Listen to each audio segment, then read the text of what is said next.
আবেদন করা তো দূরের কথা, মুচলেকা দিয়ে সরকারের কাছে মুক্তির প্রস্তাব প্রত্যাখ্যান করেছেন বলে দাবি করেছেন সেনাবাহিনীর অবসরপ্রাপ্ত ব্রিগেডিয়ার জেনারেল আব্দুল্লাহিল আমান আজমি।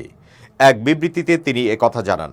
আন্তর্জাতিক মানবাধিকার বিষয়ক সংগঠন হিউম্যান রাইটস গুম সংক্রান্ত একটি রিপোর্ট সম্প্রতি গণমাধ্যমে প্রকাশিত হয়েছে।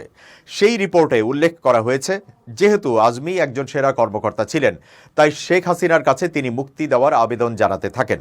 কিন্তু প্রতিবারই তার আবেদন নাকচ করে হাসিনা। সেনা কর্মকর্তার বরাতে প্রকাশিত ওই বক্তব্যটি সর্বৈব মিথ্যা, ভিত্তিহীন, বানোয়াট ও উদ্দেশ্য প্রণোদিত বলে দাবি করেন তিনি। আব্দুল্লাহিল আমান আজমি বলেন, ৮ বছরের বন্দি জীবনে আমি কখনো প্রধানমন্ত্রী বা অন্য কারো কাছে মুক্তির জন্য কোনো ধরনের আবেদন করিনি। এটা সবাই জানেন যে আমাকে ডিজিএফআই অপহরণ করে ঢাকা সেনানিবাসের পশ্চিম প্রান্তে কচুক্ষেতে ডিজিএফআই কমপ্লেক্সের ভেতরে আয়নাঘরে দীর্ঘ ৮ বছর প্রাকৃতিক আলো, বাতাসহীন ও অস্বাস্থ্যকর পরিবেশে বন্দী করে রেখে মানবেতর জীবনযাপনে বাধ্য করে সীমাহীন মানসিক নির্যাতন করেছে। সুতরাং যদি কোনো সেনা কর্মকর্তার কাছে আমি আবেদন করেছিলাম মর্মে বক্তব্য দিয়ে থাকেন, তাহলে তিনি ডিজিএফআই এর অফিসারই হবেন।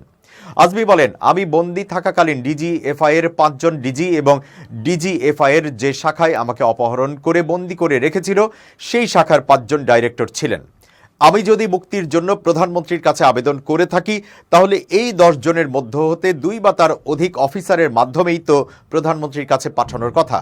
আমি এই ১০ কর্মকর্তা সহ সংশ্লিষ্ট সব কর্মকর্তাকে প্রকাশ্যে চ্যালেঞ্জ দিচ্ছি, আমি আবেদন করেছি মর্মে যেই দাবি করা হয়েছে সেই ধরনের কোনো দলিল আপনাদের নিকট থেকে থাকলে তার মূল কপি জনসম্মুখে প্রকাশ করে আপনাদের বক্তব্যের সত্যতা প্রমাণ করুন।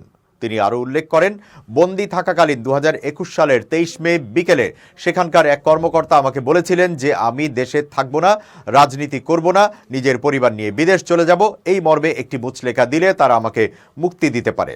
আমি সঙ্গে সঙ্গে সেই প্রস্তাব প্রত্যাখ্যান করে বলেছি যে আমি স্বাধীন দেশের নাগরিক, আমি রাজনীতি করব কি করব না, দেশে থাকব কি থাকব না, সেটা আমার সিদ্ধান্ত। আমি মুচলেখা দিয়ে মুক্তি পেতে চাই না। সেই কর্মকর্তা কয়েকবার বললেও আমি আমার বক্তব্যে অটল থাকি। তিনি বলেন, আমি ডিজিএফআই এর সংশ্লিষ্ট কর্মকর্তার এ ধরনের নির্লজ্জ মিথ্যাচারের তীব্র নিন্দা জানাই। ভবিষ্যতে এ ধরনের মিথ্যাচার না করার জন্য আমি সংশ্লিষ্ট সবাইকে অনুরোধ জানাচ্ছি।